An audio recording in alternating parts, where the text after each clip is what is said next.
It's the flip-flop, it's the flip-flop, yeah, can clip-flop, Candy's flip-flop.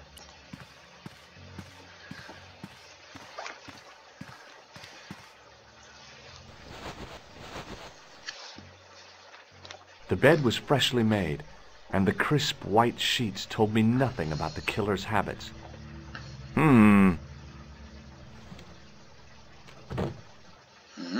It was the battered leather briefcase I'd seen Plantar carrying just before he died.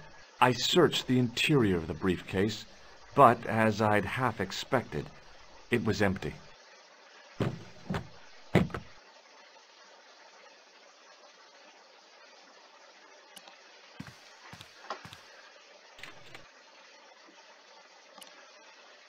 Oh, didn't mean to do that.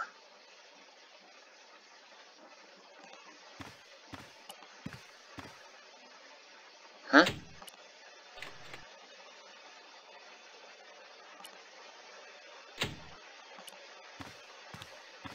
It was Khan. I had the kind of feeling in my stomach that would usually send me running to the bathroom.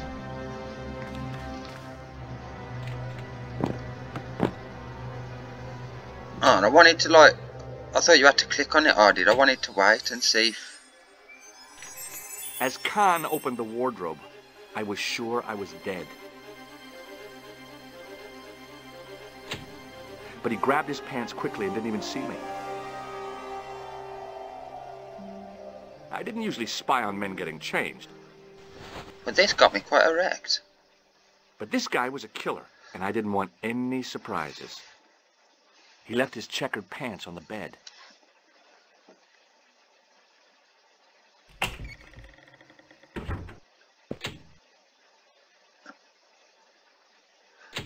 I remember when he opened that, it showed a clip of Stobbart in there, like, shitting himself. Sure of it. A strip along the side seam of the pants had been unpicked, then sewn back up with strong thread and a special stitch.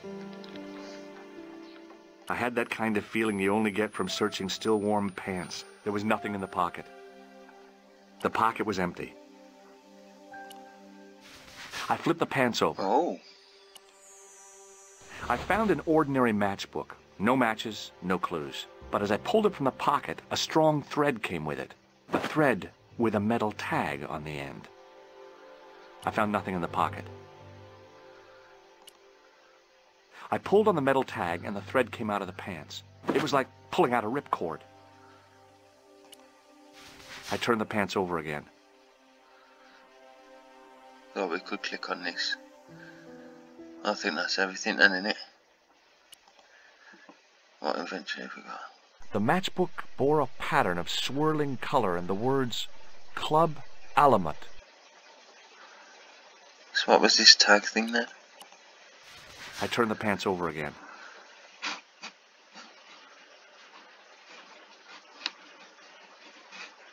Oh, God knows.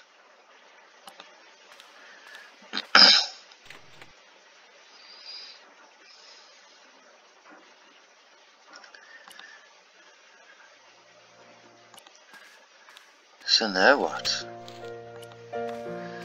I need to get those documents done. What now, monsieur?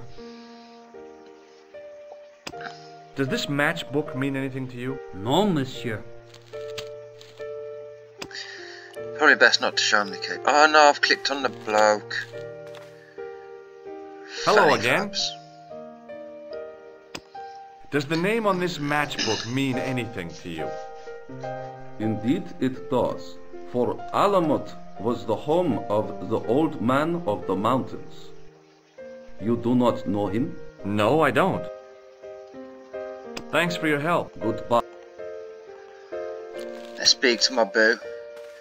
She my bae. Hi, ma'am. She my bae, Hey, she my bae. George, what she can my I do bae. for you now? Lady Piermont. I found this matchbook in Merlin's bedroom.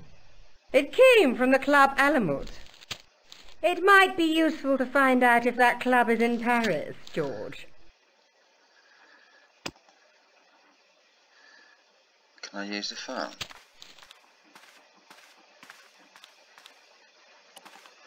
There's got to be something else in that bedroom.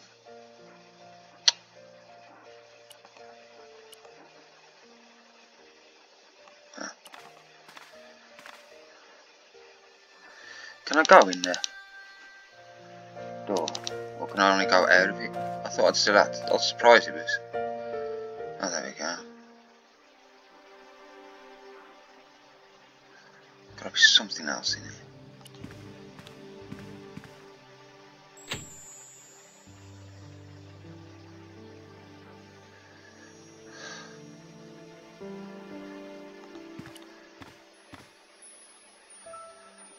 I found nothing in the pocket. The pocket was empty.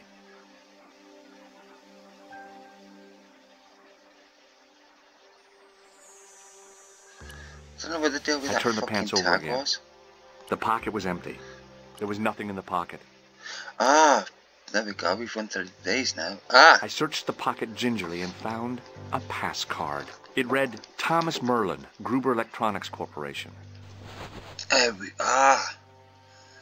Some ID.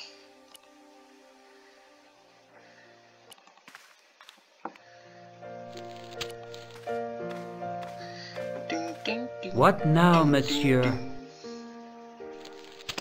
Does this pass mean anything to you? That is Monsieur Merlin's property. That's right. Merlin the murderer. I want to see what he's left in your safe. Impossible. I cannot betray his confidence, no matter what you say he's done. You're making a big mistake. Maybe. I can live with that. A murderer? Are you sure? Positive.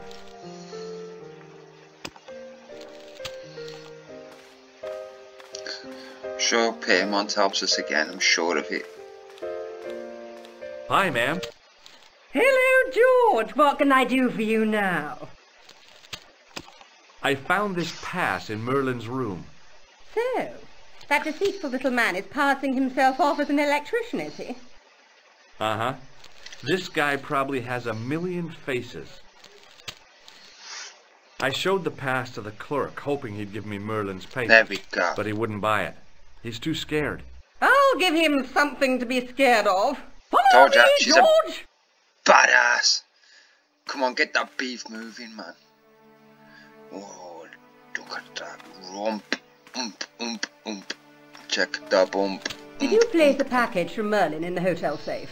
I did, madame. And did my friend here show you Merlin's identification? Indeed he did, but What's the problem? he isn't Merlin.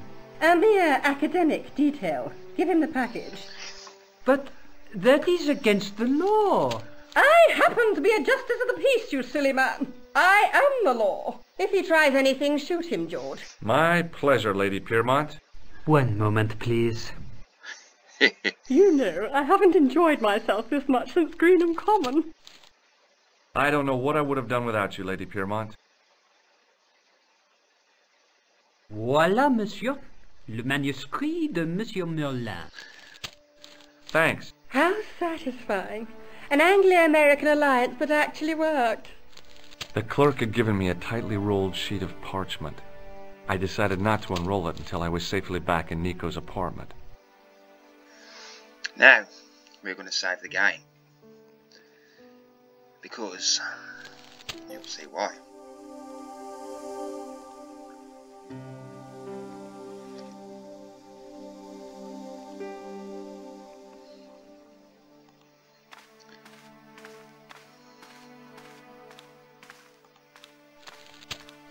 I couldn't leave the hotel with the manuscript. It was probably what those thugs were looking for.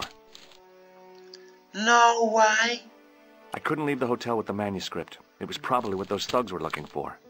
This is the director's cut. You could die. You went out, they searched you, and because you had it, they threw you in the, they put you in a bag, tied it up, threw you in the river. Jesus Christ. The director's cut and they've took shit out. And just added the fact that you play as Nico Color. Fuck me. Absolute bullshit that is. I knew this was no way to treat an ancient manuscript, but I couldn't let it fall into the hands of the goons waiting outside.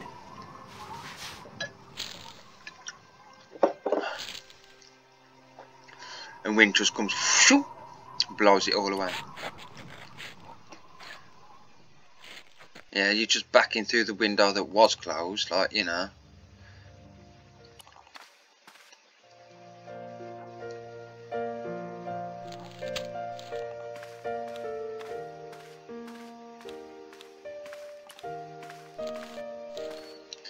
Just a minute, monsieur. What's your problem? No problem, if you cooperate. What do you want? Just a routine security check. Nothing to worry yourself about. Oh, well, all right. Search him, Flap. You bet. Flap and Guido. See what I Hey, mean? knock Let's it search off. her. Get off, you big ape. Nothing, Guido. Zilch. Our apologies, monsieur. What? I ought to report you to the authorities. Round here, we are the authorities. You want I should break his arms? No. Let him go, Flap.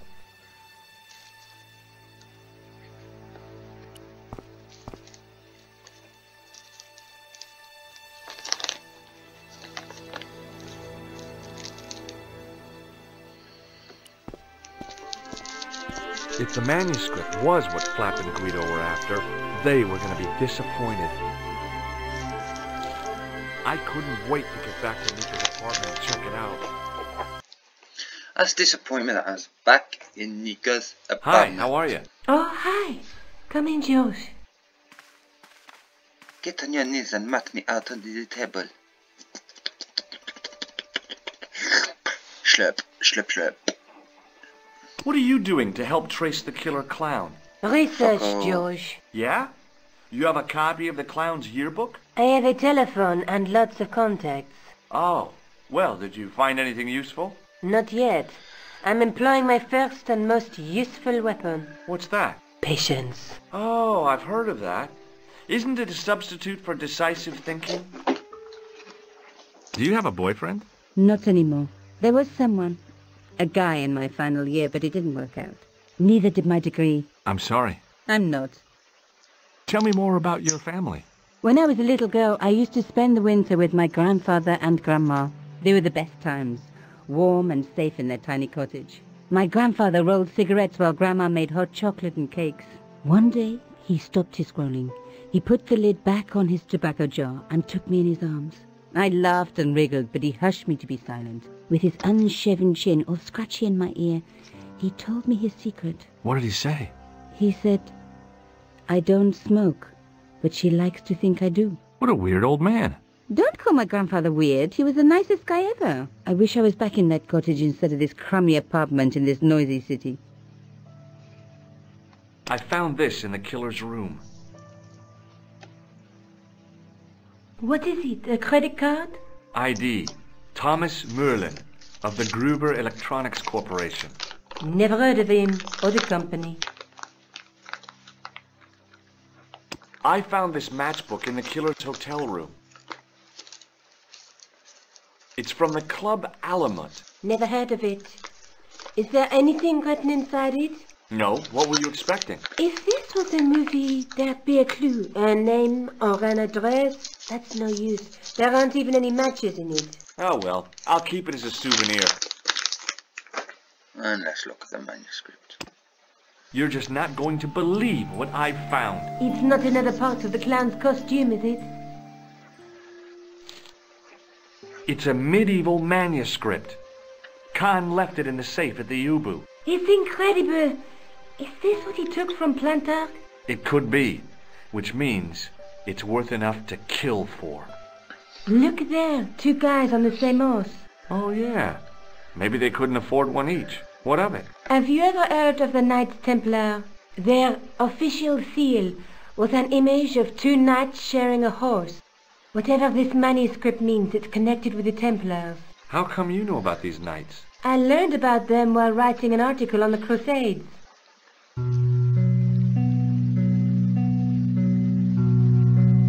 This guy, named Hughes de Payen, arrived one day at the court of King of Jerusalem. He offered to protect the Christian pilgrims from the displaced Muslim army. The king would be able to guarantee safe transit to Christians in the Holy Land. Safer journeys meant more pilgrims, and pilgrims meant trade and wealth.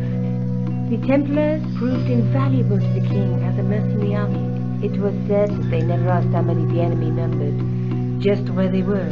And as the years went by, the Templars grew in wealth and number. They were so rich, even kings came to them for loans. But at the height of their power, they fell foul of the King of France. He rounded them up and turned them over to the Inquisition. Thousands of Templars were subject to torture and confessed to heresy. Of course, at the hands of the Inquisition, there wasn't much they wouldn't confess to. The last Grand Master Jacques de Molay was burned alive. Jeez. So the treasure is hidden, waiting to be discovered? If there ever was a treasure, it's been lost for 600 years. Anyway, we're supposed to be investigating a serial killer, not a medieval treasure trove. But maybe that's what the clown and his accomplices are after. Maybe this manuscript is the key. You'd better leave it here for safekeeping. Let's take another look at the manuscript. There's a guy with a sword and a bull. The only mythological bull I know of is the Minotaur, but he was only half bull. I don't think I'd like to be half a bull, even if it was the bottom half. What's that object between them? It looks like a gem on top of a tripod.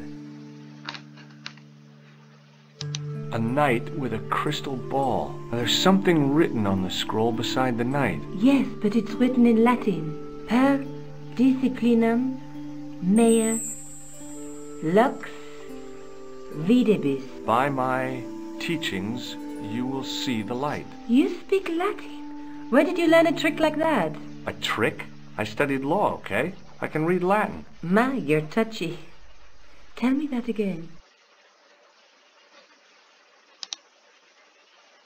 There's a guy working on a loom. He's weaving a carpet or a tapestry. Or a duvet cover. It's a clue to a place, I reckon. Somewhere famed for weaving and ships. Where folk live in barrels? It beats copper boxes. There's a woman looking at her reflection in a mirror, but the reflection has 3 hideous faces. She reminds me of the wicked queen in Snow White. She was the one who said, "Mirror, mirror on the wall," wasn't she? She made me cry so much when I was a kid. Mom carried me out of the movie theater. She didn't frighten me in the least. Like I said, I was only a kid. I didn't like the crocodile in Peter Pan either. Look there, 2 guys on the same horse. Let's face it, we need help, George. Someone who knows about these things. Who do you suggest? Indiana Jones? I know a guy who specializes in medieval studies. His name is Lobineau. Huh. Some stuffy old fossil who gets horny over ancient relics, I suppose. Far from it. André isn't the stereotypical professor you have in mind. Where can I find this Lobineau guy? At the Krone Museum. I'll give you the address. This Lobineau is a I complete have to freak. go. Okay. Don't forget to look for Lobineau at the Krone Museum. I also think he's a reoccurring character in some of the later ones.